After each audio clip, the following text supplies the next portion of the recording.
Thank you so much, Karen.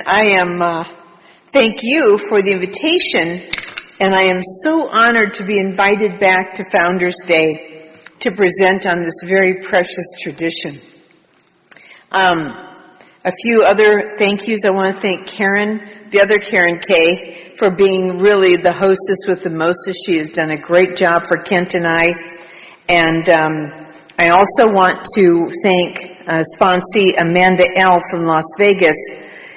When I got invited back, I thought, I need to step up my game, right? And so my level of tech special fun stuff is about first grade. Amanda, who did this presentation for me, put this together. She's college level because we look at Gail as the master class.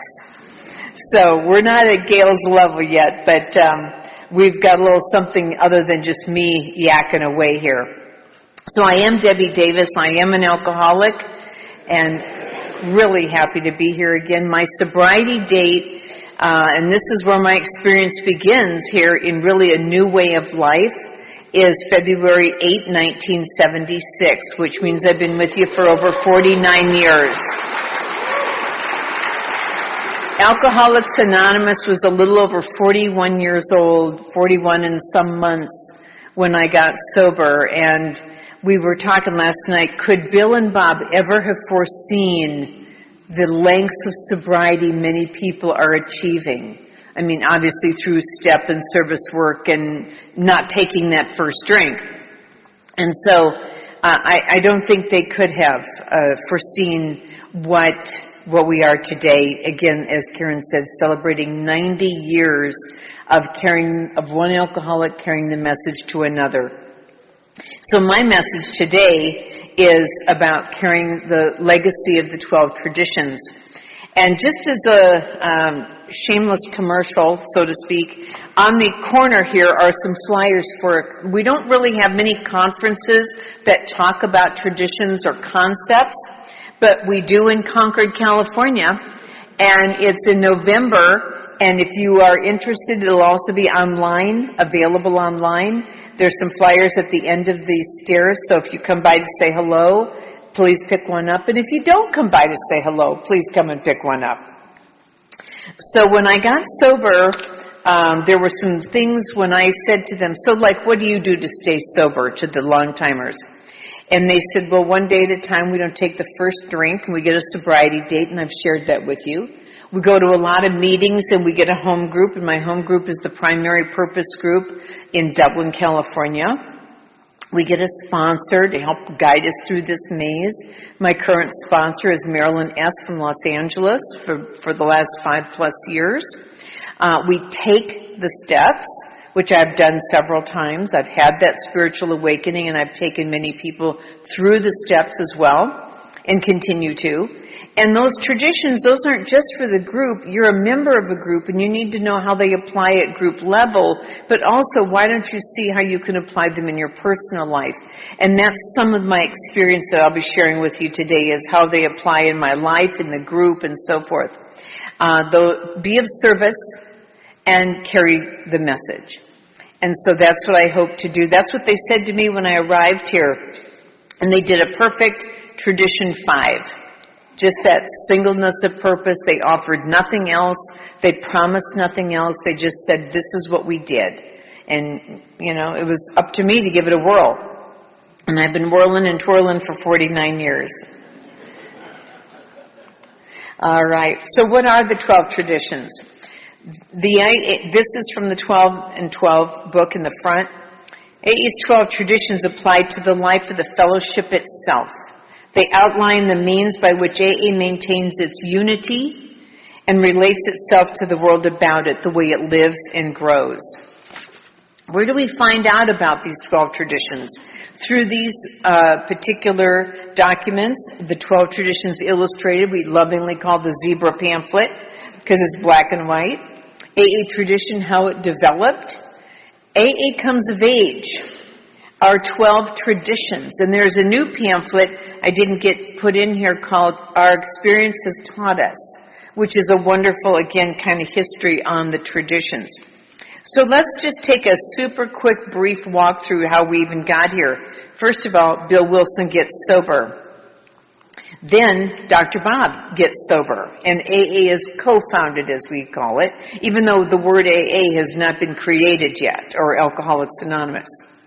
The Alcoholic Foundation is created out of the New York office in 1938, and April 10th, 1939, our book is published, and they say there's about 100 people sober, but really there was 79.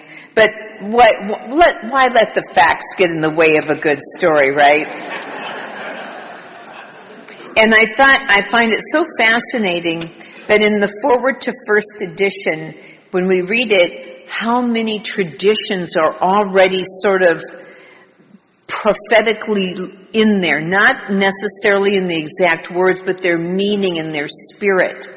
And I'm not going to read the whole thing, but I encourage you to read your foreword to first edition and see how many traditions you see in there. So again, just for the sake of time, I'm not going to read that to you. But back to the timeline. So in 1941, many of us are familiar with the Saturday Evening Post piece that came out in March 1st, and how our membership that year went from 2,000 to 8,000. Kaboom! Wow. Then in 1942, we start getting correspondence from the groups and some of the disunity that's coming up. I remember that there was, some groups were selling memberships because something free must not be very good. And one group had beer available. And because we all know beer is a breakfast drink, right? That's what you have for breakfast. It's not booze. I got that. I would like that group if I'd have been around at that time. In 1945, Bill is starting to get some encouragement from Earl Treat in Chicago to codify some of these things that we're learning to help keep that unity. And in 1946, in April, in the Grapevine, Bill wrote an article, and he introduces the traditions as an Alcoholics Anonymous tradition of relations, 12 points to assure our future. And every time we go to read the traditions, I really wish we would say, and now Joe will read the 12 points to assure our future. Because that's exactly what they are and have done. Because sometimes we get to thinking the 12 traditions, another quick phone call I can make, I'll finish this texting, I'll do a little Facebook posting, I'll go out and have that cigarette, I can go to the bathroom during this time. And yet our future, why we're even here today, is because of the traditions and their existence. In 1947, the preamble is first written.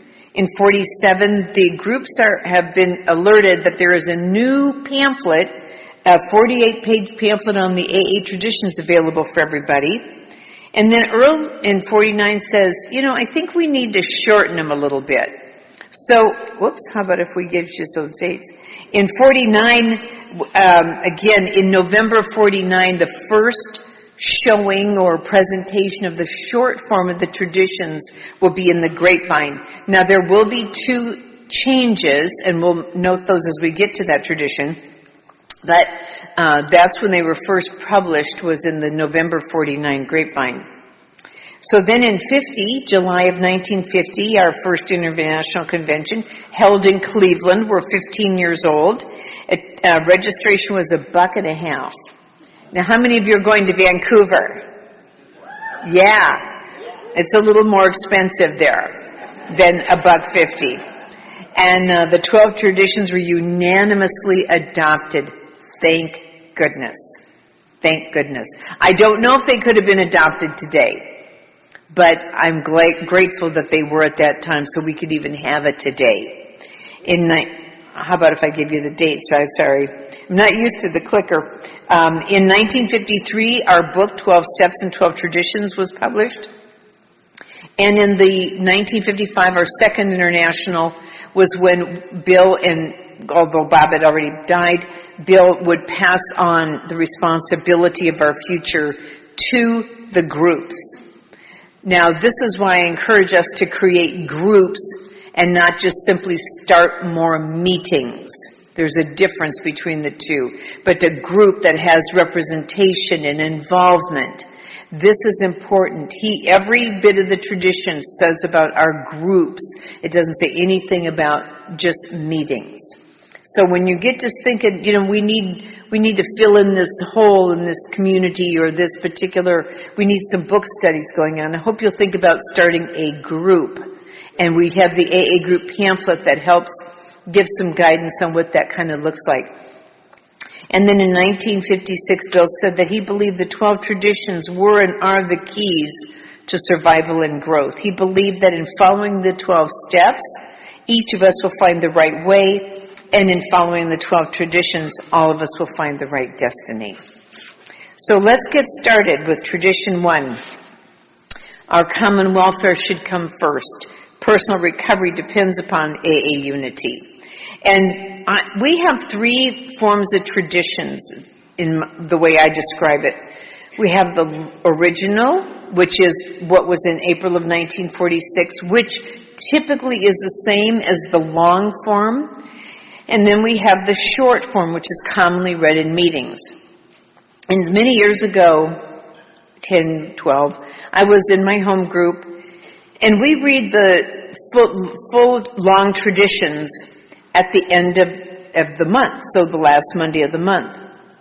I was sitting next to a woman who was told me she was 25 years sober, and was just coming back to AA. Why she stopped, I don't know, but she came back to AA. And we read the long form of the tradition. She turned to me and said, I didn't know there was a long form of the traditions.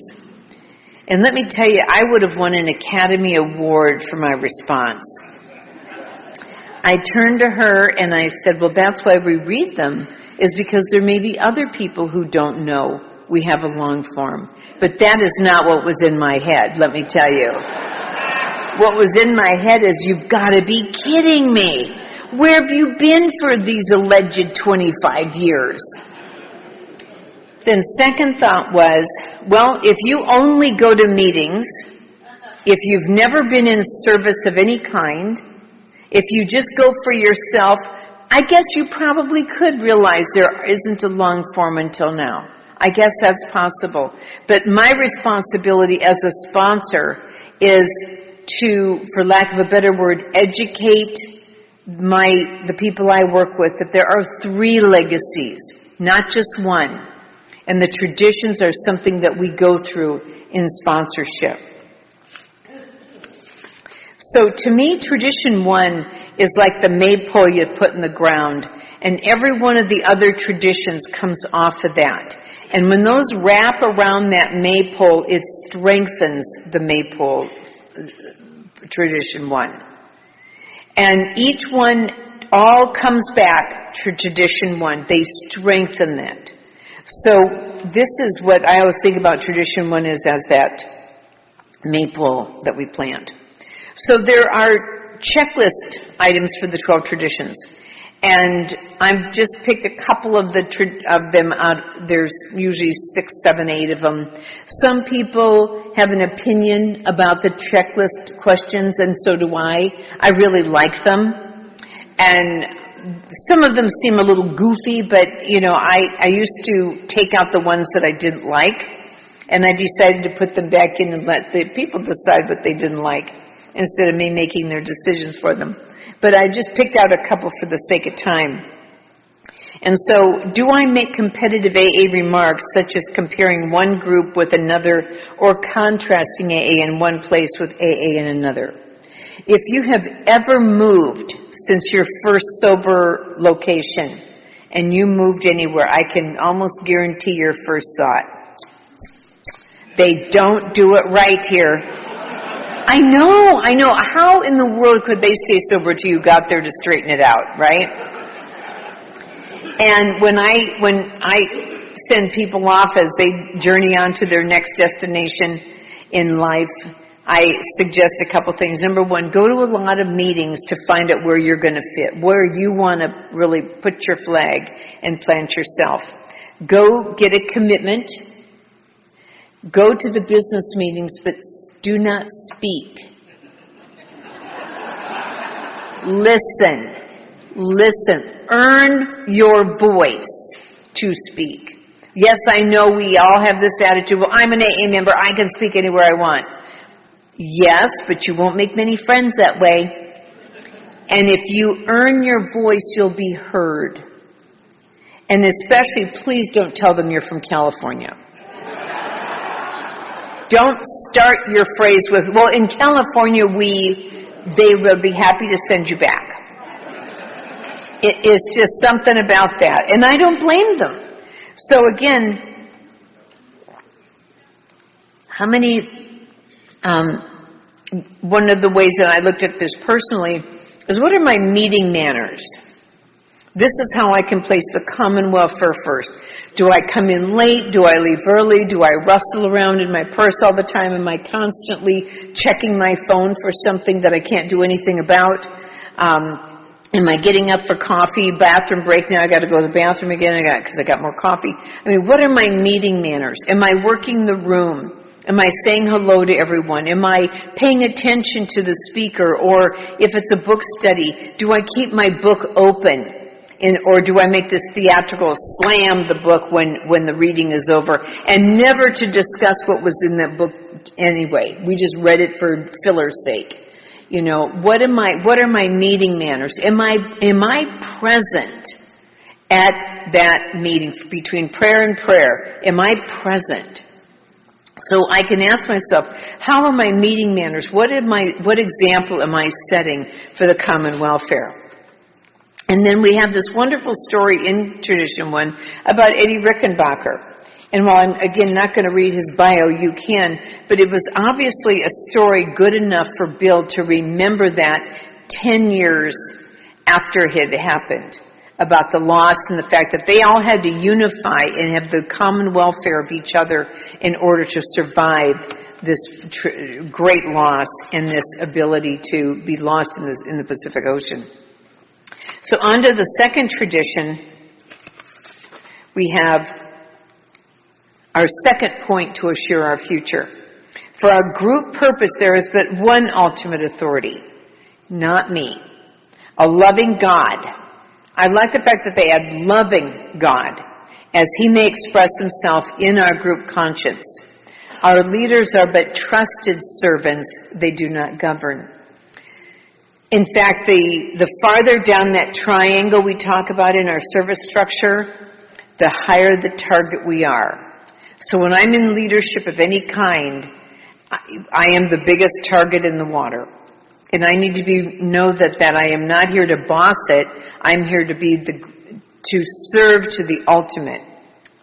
Now, in the original form, we had to have one where the long form is shorter than the short form. Okay, we had to have one just to keep us off balance a little bit. In the short form, they added the sentence, our leaders. And you know how sometimes people misspeak some words? And I heard one day, our leaders are but twisted servants. You know, there's a lot of truth to some of these mistakes, right?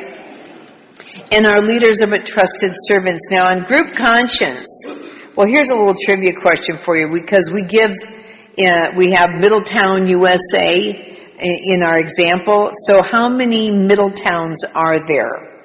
Just take a silent number in your head. 19 Middletowns. And here's the different states where Middletown is, just for fun. And now we talk about conscience versus conscious. And there is a little difference. Conscience is like that deep inner awareness and kind of where our soul lives is what I'd like to say, in conduct or motive. And that's what we seek at the group level. Conscious is more awareness than anything. So I want to give a group conscience in our home one time, or often. So we look at Kent and I. Kent is a sober, long-time, amazing member of Alcoholics Anonymous with 36 and 11 months of sobriety, 10 months, and I'm 49. So that makes me have the more votes. So I had 2 votes to his 1 vote, so he's the minority opinion. But it's important to listen to the minority opinion because sometimes they can be right. And so this is how group conscience works in our home. Well, I would read the paper and I would always look, I love animals a great deal, and I would look in there and I'd always look to see if there was some little fur ball that needed a home, right? And even though I had been a 4-pet limit put on me, it didn't stop me from looking, right? So one day I'm in the paper, and at the current time we already have 4, and one of them is a cat named Charlie and one's a cat named Lucy. And I'm looking in the paper and I'm seeing these 2 cats, they're paired up and they don't want to separate them, and they're just look exactly like these 2 cats. And they're called Coco and Chanel. And I thought, well, I mean, if that isn't an omen, that they should come live with us. And so Kent comes down the stairs and I said, I'm looking in the paper and there's these 2 cats. No. I haven't even really asked the question yet, but that doesn't deter me. So I said, well, they look exactly like ours. No. Their names are Coco and Chanel. No. Nothing is moving the no response. So finally I said I could foster them, and he breaks up laughing. He says, oh no, I can see this. About a year from now, we got about 250 cats and dogs. Only 4 are ours. We just haven't gotten around to getting homes for the other ones. And of course I start laughing because I thought there's probably a bit of truth to that. So he walks away, and I'm looking at their picture thinking they look just like ours. And I think, I wonder if he'd noticed.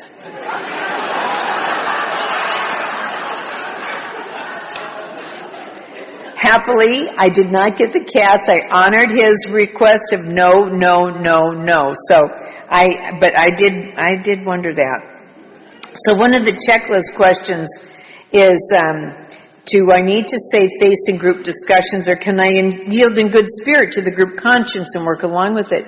There have been several times when the group conscience was wrong, and because it was different from mine and it didn't go the way I wanted it to.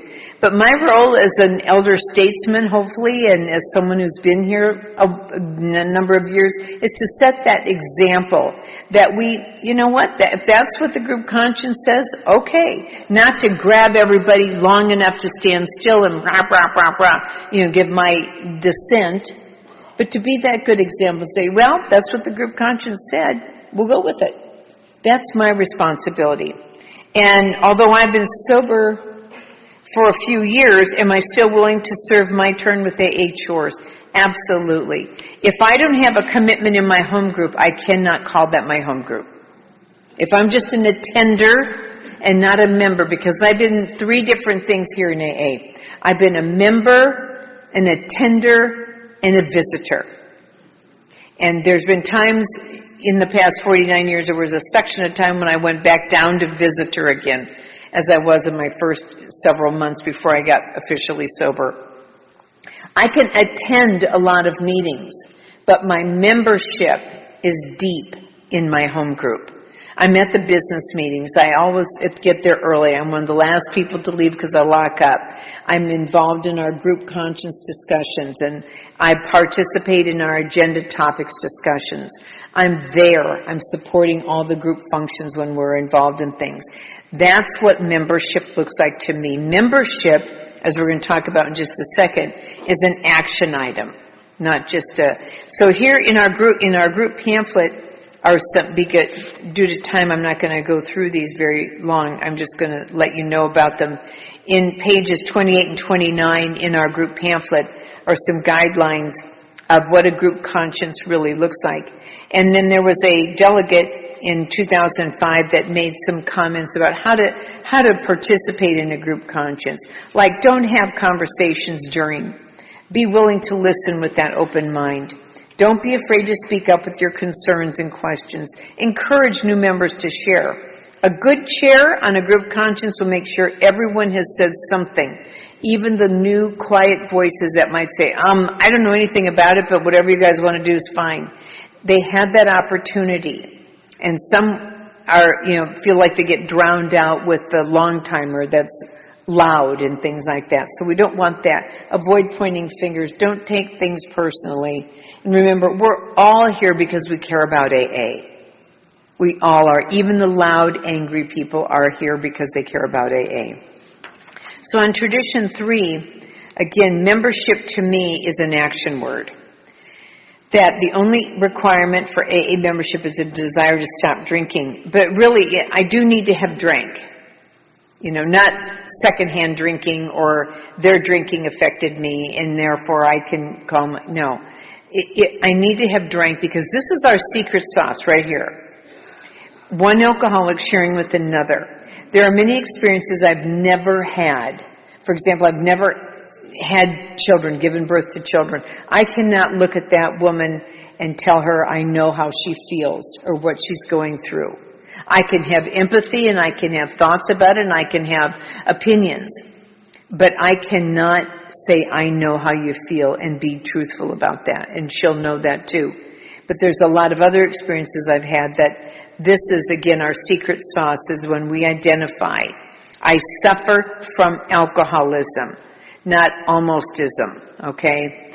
And any 2 or 3 alcoholics gather together for sobriety. And provided they have no other affiliation, like a church or an outside organization of any kind. You have to be a member of the Elks Club before you can be a member of AA, or you have to do that. No, we don't do that. Now, there's a big myth about the word honest being removed from the third tradition. It never was in there. Okay, if you look at the original presentation in November 49, if you look at the original long form, it was never in there. It was in the forward to first edition. That's, I think, where our mental transference of it happens. And so, and it was in the preamble, which it was in 58, it was removed by the conference. Now, a checklist item, am I overimpressed by a doctor, celebrity, clergyman, ex-convict? Or can I treat everybody just simply as a member of AA trying to get sober instead of anybody special who maybe doesn't have to be a newcomer even though they're new? You're 2 months and you're a doctor, we're going to put you right into secretary service. No. Let's give them the same opportunity as we would anyone else. Let's take away the title or the notoriety because their life depends on it as well as my own. I typically do not bring in any outside literature, even in sponsorship. The only time I really like to bring it up is Narcotics Anonymous in their World Service Bulletin number 13 back in 1985 did a fabulous wording presentation on singleness of purpose and why we have 2 separate programs is so that both programs, Narcotics Anonymous and Alcoholics Anonymous, can be singleness of purpose and do their best. And again, due to time, I'm not going to be able to read this, but I want to bring up something that they mentioned that is so good. They talk about the language we use. As a fellowship, we must continue to strive to move forward by not stubbornly clinging to one radical extreme or the other. Our members who have been unintentionally blurring the NA message by using drug-specific language such as sobriety, alcoholic, clean and sober, dope fiend, could help by simply and clearly as addicts and using the word clean time and recovery. So I sponsor a woman who came to me from Narcotics Anonymous, and I said, look, sober is the language here. I don't use clean and sober to include you. If you need to change the words in your mind, that's fine. But here, we're not addressing addiction as much as we are recovery from alcoholism. That's all I have to offer. And so I'll be happy to show you what I do with that. And that's the language I'm going to use. I don't try to make it fit every square nook and cranny. I just think they've done a nice job really clarifying in a very nice way about our two separate programs, their purposes, their languages to be used, and so forth. There's another great grapevine article from August 93 called Singleness of Purpose, where this member basically makes amends to AA for doing just that, for blurring the lines and for, insisting that he can say anything he wants to say. It's in the aagrapevine.org section under the archives. Tradition 4, about our autonomy. Each group should be autonomous, except in matters affecting other groups or AA as a whole. It goes on to be a little bit more that we should just regard basically our own group conscience. Now, Tradition 4 does not negate the others, that we can go ahead and just disregard them. Tradition 4's autonomy simply is what time you want to meet, how do you want the chairs, theater-style circle, what is your format. It's not about going all in on disregarding all the other things that we talk about. You're going to send your 7th tradition off to nowhere's land instead of support our services. That autonomy is basically self-governing. I don't need to check with the group on Tuesday night to see if it's okay if we do X, Y, or Z within our group time. But if what we decide to do will affect the group meeting on Tuesday nights, then we do need to have a conversation with them. We're looking to do this. How do you feel about that? When we also have that wonderful Womblies. Many of you say, what's a Womblies? Where was Womblies? And we took a deep dive into researching that when we were there one time. And we called the state library, we called every place, we talked to people, and all we got was, I think it's that rubble in the big weeds over there. Well, I wasn't about to go and track in some weeds that were about knee high. So we don't know if there was a Womblies or not, but it was in talking to GSO, it's kind of like, well, we think it was sort of one of those generic things like we would use Acme today. And so whether there really was or not, if anybody has that information, I'd love to know it. And that rule number 62 actually was a real experience from a Charleston, West Virginia group. And that card said, as we also know, don't take yourself too damn seriously. And what a great guide for me, because I can get really serious about so many things. Do I always bear in mind that to those outsiders who know I'm in AA, I may to some extent represent our beloved fellowship? So once again, I got to step up my game at that point. If people at my work know that I'm in AA, I need to be careful and be mindful of that, because otherwise I may set that wrong example, and they may not be willing to send their loved ones based on my behavior or my attitude about things. So it's all important. Now here's one of their questions that I really liked, that really hit me when I first read it. Am I willing to help a newcomer go to any lengths, their lengths, not mine, to stay sober? I can't expect them to know what I know at 49 years. What is that new level? Let me help get to their level and help them continue to build on their recovery and not expect them to be at my level. On the 5th tradition, each group has but one primary purpose: to carry its message to the alcoholic who still suffers. And that message, for a long time I thought it was carry my message, the message. But when I read its message, it made me ask myself, is my group a spiritual entity? Do I feel God when I go into that room? Or is it like just this gray funeral parlor kind of feeling? Am I feeling the spirit of the sunlight of the spirit in this room or not? And if not, how can I contribute to bringing that there?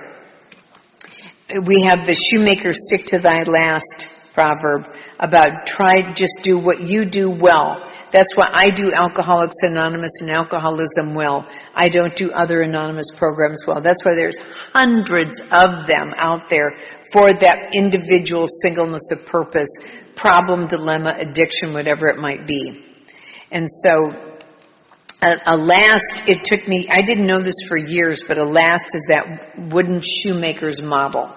And so shortly after I learned that, we had gone to this antique shop and we saw these wooden lasts. all over the place. It was like, okay, I get the message. Okay, I'll bring one home as my mental reminder, my visual reminder. Because when we start diluting our singleness of purpose, I'm not going to be as helpful. When I'm trying to help all people, I will help no one. It's like that people pleasing. We have a friend who's passed now. He used to say, I'm a people pleaser. And his sponsor said, what do you mean? And because nobody's pleased with you, Dave. You know. It's really true. Every time I try to be that people pleaser, nobody's pleased. So what's my group's message? Is it chaotic? Is it like a bus stop in there? Does it display courtesy and quiet during the speakers or for whatever our format is? Are members respectful, or do I feel like if it's a discussion meeting or topic meeting and they suggest 3 or 4 minutes, do I go on for 10? Do I disrespect the group and go on for 10? Is it welcoming, or am I just clicked in? Is there an attractive literature table? Do I take people over to the literature table and introduce them to what we have available? Is it clean? I have been in some Alano clubs. I've been in some bars and places that were cleaner than some Alano clubs, that I really was hesitant to sit down. And now, I don't mean to imply or want to be a diva, but there are some places that we need some work on. Yeah. It feels kind of creepy. Do I help my group in every way fulfill our primary purpose? By service, by being useful, by having commitments, by being the best example I can in that group. Would people want to come back to my group by the way I behave? That's how I look at part of my purpose in contributing to that. Tradition 6. An AA group ought never endorse, finance, or lend the AA name to any related facility or outside enterprise, lest problems of money, property, and prestige divert us from our primary purpose. Now, this is one of the 2 traditions that were changed. Originally, it said, divert us from our primary spiritual aim. And I really like the change they did, divert us from our primary purpose.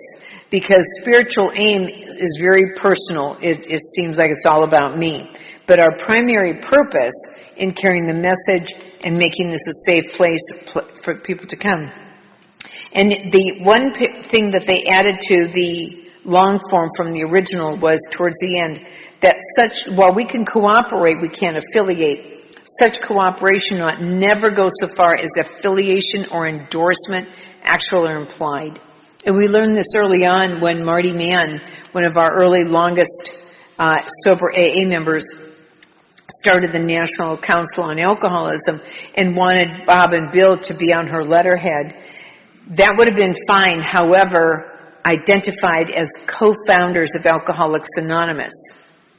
And they originally were like okay with it, and then they realized they had that vision of the future.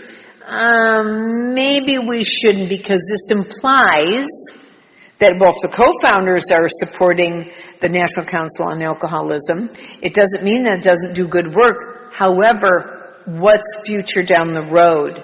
If we do this organization, then we probably feel obligated to do another educational organization on alcoholism, and where does that stop? And this is part of the vision that's so important for us when we make decisions. What based on today, is it based on principles or personalities? And once we open that door, sometimes it's almost impossible to close again. And so making sure that we wish them well as individuals perhaps, but we don't associate our name and so forth with it. And this gets back to the wets and the dries during Prohibition. And we had the wets who wanted to stop the ban. They opposed Prohibition. And the dries who were all for it. And one of the questions, and sometimes this is posed to a group. Our group's landlord is raising money to pay for a new roof on the building. Should the group make a contribution? What if the landlord specifically asks the group to make a contribution? That's kind of a tricky spot to be in sometimes, because you like your facility, but that is why we pay rent. If we have it for free, we will probably at some point be looked to as some obligation to help pay for some of these things, the new pavement, the new chairs, whatever it might be.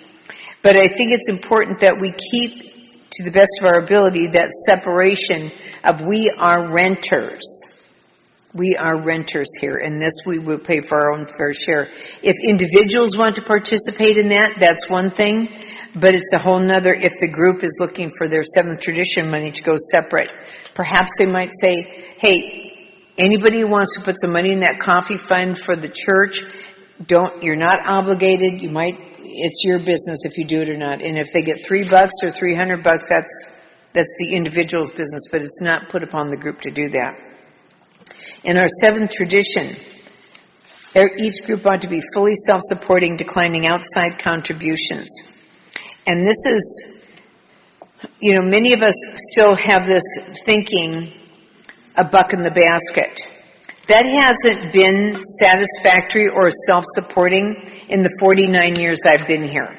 So if we're still thinking a buck in the basket is enough, here's a current alert, it's not. So we really encourage you to take a look at what's the value of your sobriety, what's the investment of your sobriety that you're making. Now, I'm not talking about people who are just getting sober. I'm talking about people who've got jobs, serious good jobs, good paying jobs, and can buy all the goodies and stuff. Think about, can I bump up that? When I start sponsoring people, we talk about the seventh tradition. And we talk about whatever you're doing now, can you bump that up? And for your home group, can you double that? I'm not here to tell you how much, but can you double that? I know $1 in 1976 is more like about $5+ right now. And I know each group I go to, regardless if it's I just attend groups, is $5, online or in person. And it's 10 at my home group. Because I want to make that investment. And I'm probably at a point where I need to bump that up. So there is a pamphlet, F203, that tells you all the things that your contributions go to, because this helps our service entities in Tradition 8. But it basically is the following it touches on. Every contribution goes into helping with PSAs, corrections facilities, accessibilities, regional forums, literature, the meeting guide app, member services, AA.org, CPC, archives. All these things are contributed toward. Now, back in the day, again, they once upon asked members if they could send in $1 a year just to keep the mail service going and so forth. Well, $1 then would be $21.37 today. And the General Service Board Treasurer said that if each member contributed one time this year, $6.48 directly to the General Service Office, we'd be self-supporting. That is so very doable, $6.48 per person. Now, we also talk about what's our maximum, and each member can contribute up to $7,500 annually as an AA member. A bequest, when you die, you can leave up to one time only $12,500. And there's another fun way to contribute to help support our services, and that's through the AA birthday plan. And there's an envelope that you can get for free that you can send in. But the office really encourages us to contribute online because it is a cost savings. First of all, when you go online, it's very easy to do. You hit contribute. It'll ask you whether or not you're an AA member, because if you send in a check and you don't indicate that you're an AA member, they will have to call you, find out how to call you, or send it back and ask you that. There's a lot of confirmation that these are from AA members. So the online makes it very easy for you to do, and it's cheaper. It's only $2.93 to process it when you're online versus $5.60 when you do a mailing. So it's amazing how that's done. And you can set up monthly contributions, $5, $10. Who misses one or two Starbucks a month, right? Do you know about your prudent reserve in your group? And do you know how you got that prudent reserve? Some are excessive. And what that does is, the reason it scares me is because we've all heard the stories of the treasurer walking off with the money. Why do we have $3,000 and $5,000 for no stated AA purpose in our treasury when that could be used for good at our local service office or the general service office. So I think it's really important that we take a look at those treasuries. Are they reasonable? Are they reasonable? Tradition 8. Alcoholics Anonymous should remain forever non-professional, but our service centers, which are only the general service office and our local office, are considered service centers, can employ special workers. Again, the example in the book is we've tried to do the volunteers, but they get a little discouraged, of working 7 days a week for the honor of, you're a good gal, Deb. We've washed the floors every day. Thank you. You've cooked all those hamburgers or poured that coffee. But no, we have special workers to make sure the lights are on. There's a safe, clean place for people to go and have a coffee, where literature can be gotten. Not everybody has a local office, but for those of us who do, to support that. And in the original form, they changed in the long form. Such special services may be well recompensed, but they used to say, but personal AA 12-step work. I wish in a way, they would have kept that, because, again, it reminds us that we are all responsible for the personal 12-step work. But they changed it to our usual AA 12-step work. These are the offices where you can list yourself with them to be active for 12-step work. Yes, they do still happen.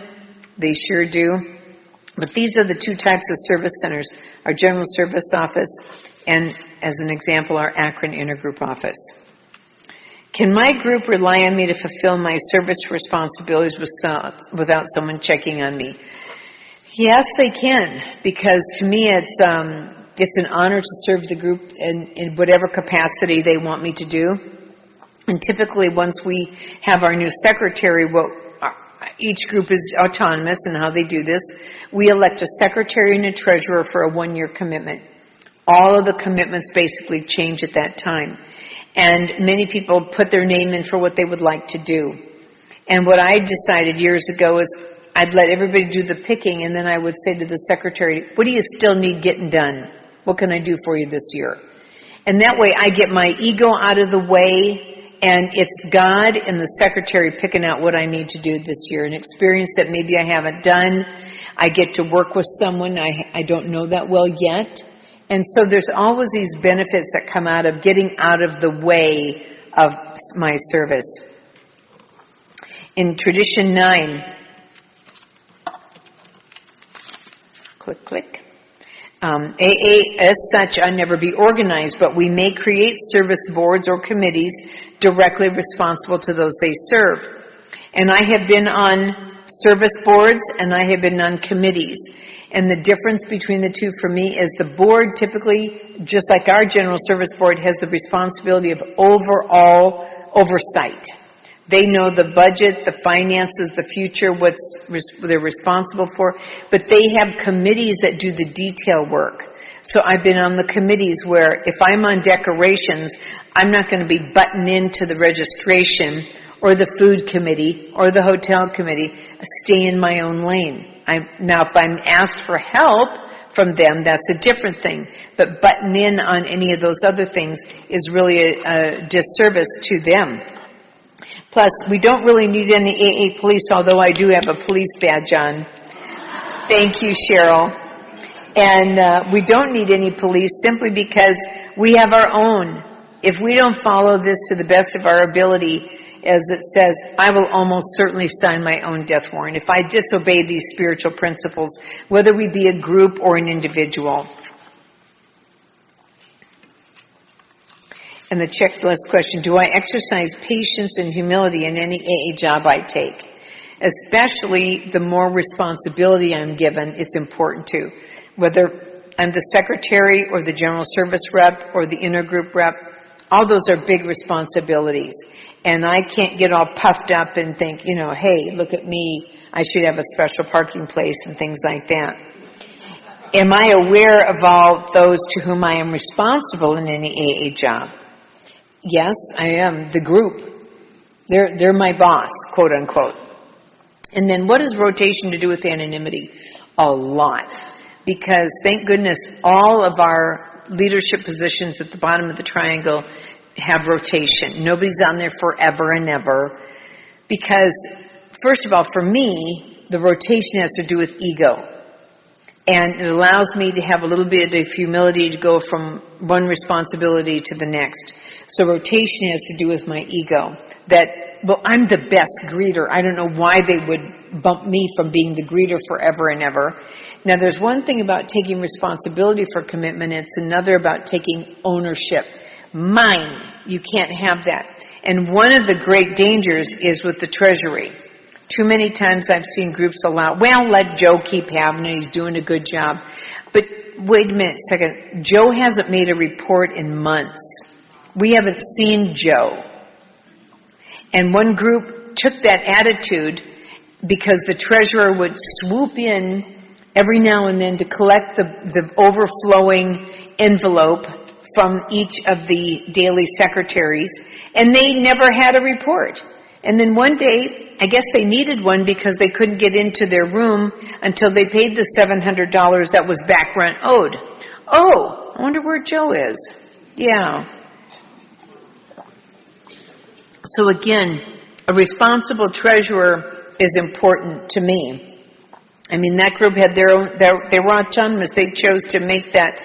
They didn't require that. So he didn't do it. But our group does require accountability. And I think it's very important to do it. So rotating the treasury is really, really key. Rotation. Oh, tradition 10. Alcoholics Anonymous has no opinion on outside issues. Hence the AA name ought never be drawn into public controversy.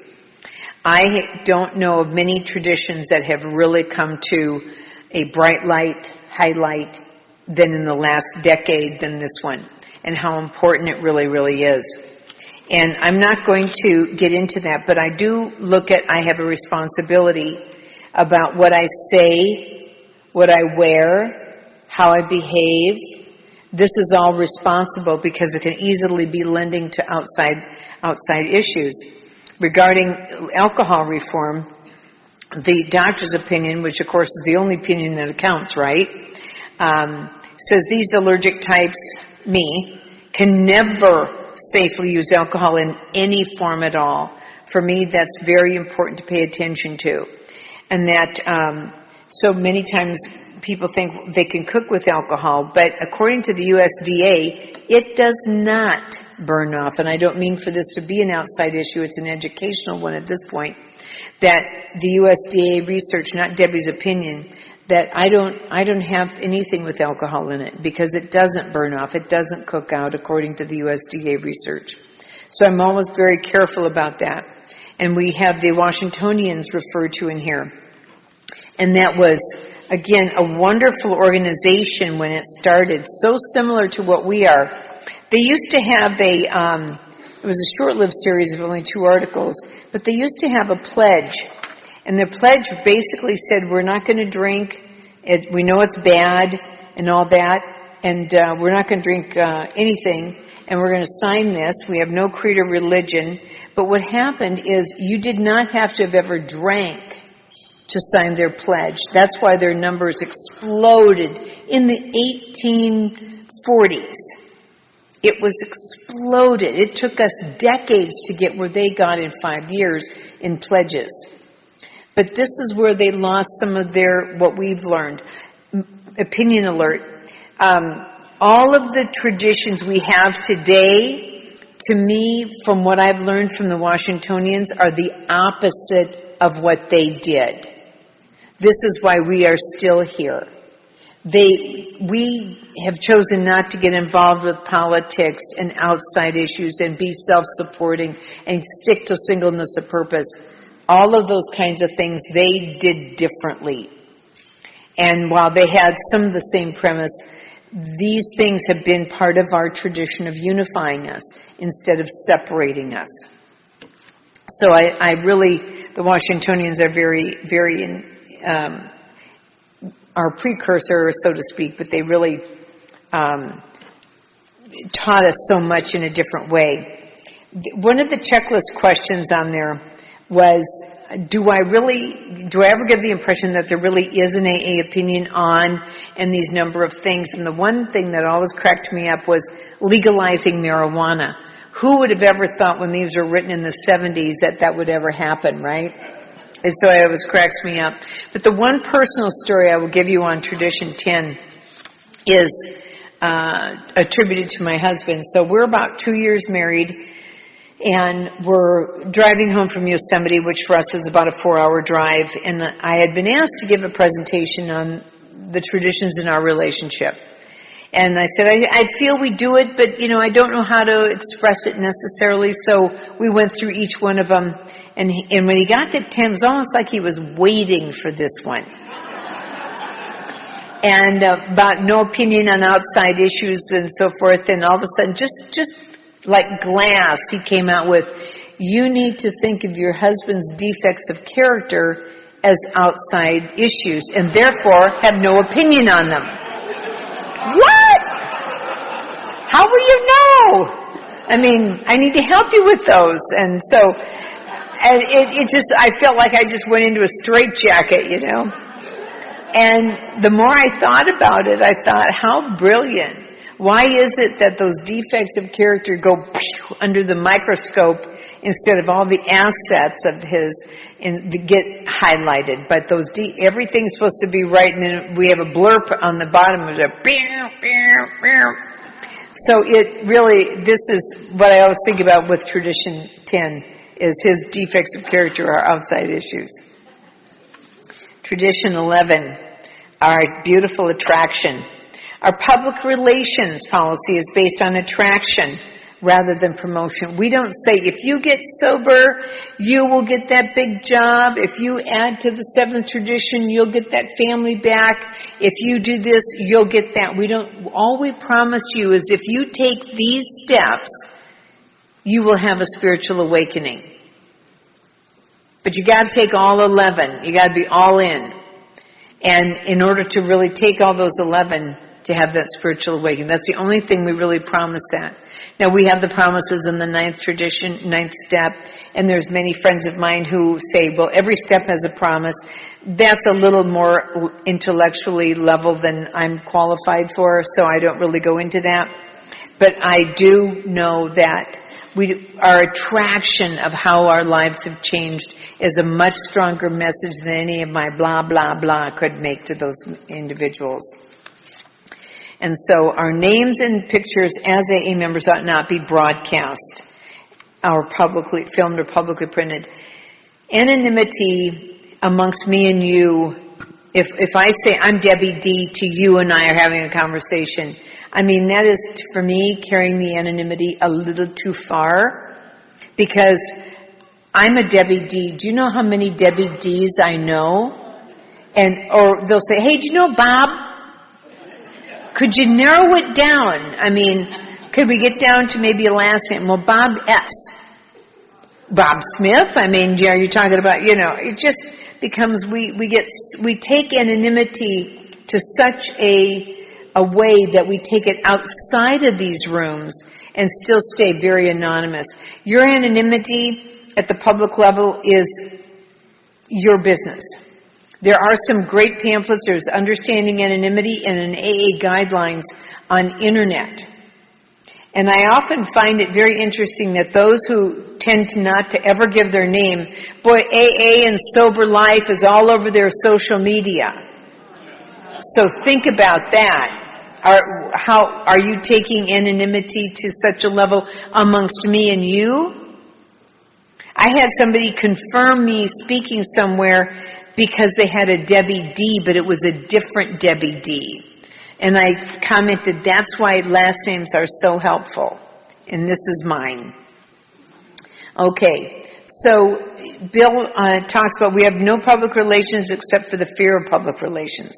We were trying to find out where attraction left off and where promotion began.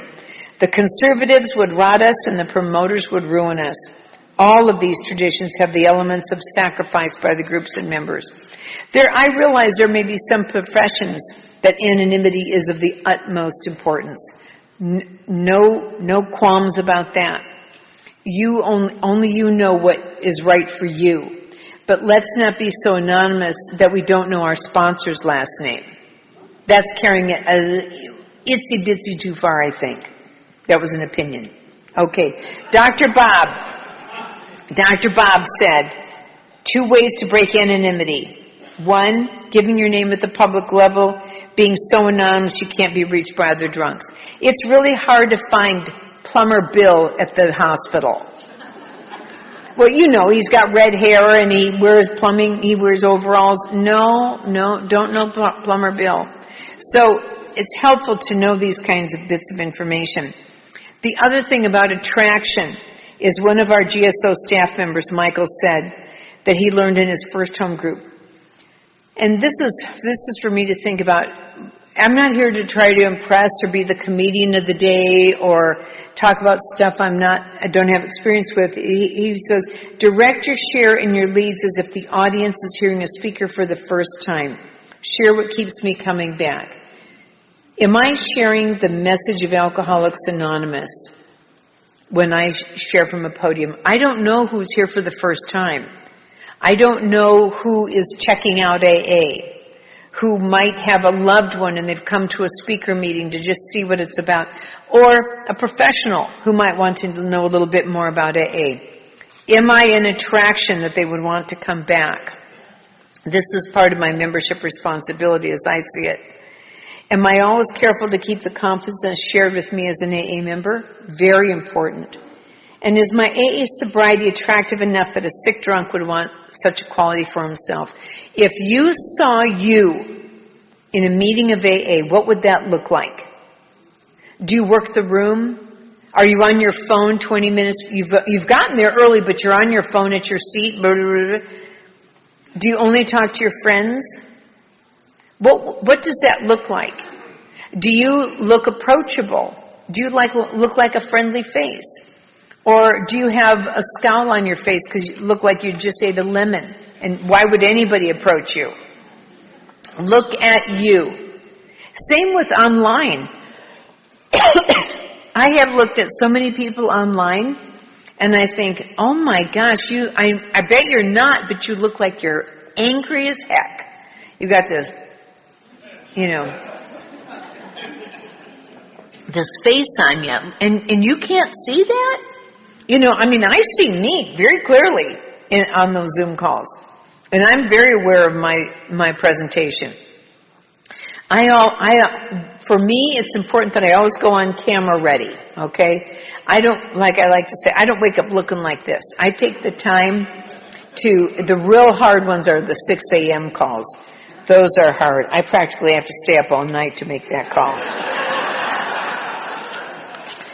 So on our final tradition, anonymity is the spiritual foundation of all our traditions, ever reminding us to place principles before personalities. And the original presentation in 49 was above personalities, which Al-Anon has still kept. I'm glad that we changed it to before, because, first of all, that's how the original said it, was place principles before personalities. But also because there's a different connotation to me. Above this is above, principles are up here, personalities here. Before makes them both equal and both important to be mindful of. But if I lay down the principle, the personalities, which are all different, everybody in this room has a different personality, they will figure out a way to accommodate the principle. But if I try to mishmash the principle to fit the personality, there are no principles. And this is what I have to remember, is there won't be any principles. And so what does it mean to me? It means that I work the room, all the room, especially the people I'm not fond of. They will never know that, because I'm always publicly polite and courteous, because I'd like that to be for me too. But making sure that I place this program first, that they're here for recovery as well. And I want them to have the same opportunity and welcoming experience that I've had. Because it is really, this is for all of us and for all of us to keep for those to come. So the Unity Declaration was in 1970 in Miami presented. And it says, and this is, I hope, something we all can take to heart. This we owe to AA's future. to place our common welfare first, not Debbie's, that I get to talk and take hostage the whole meeting, but our common welfare first, to keep our fellowship united, for on AA unity depend our lives and the lives of those to come. One more thing in closing. Bill said in 1960, may God bless Alcoholics Anonymous forever. And I offer a prayer that the destiny of this society will ever be safe in the hearts of its membership and in the conscience of its trusted servants. You are the heirs. As I said at the opening of the conference, the future belongs to you. What are we going to do with that? May we always remember AA is much more than me or you, but we are a part of AA's past and present and future. May we always keep in mind that responsibility. And thank you for your time and attention. Thank you.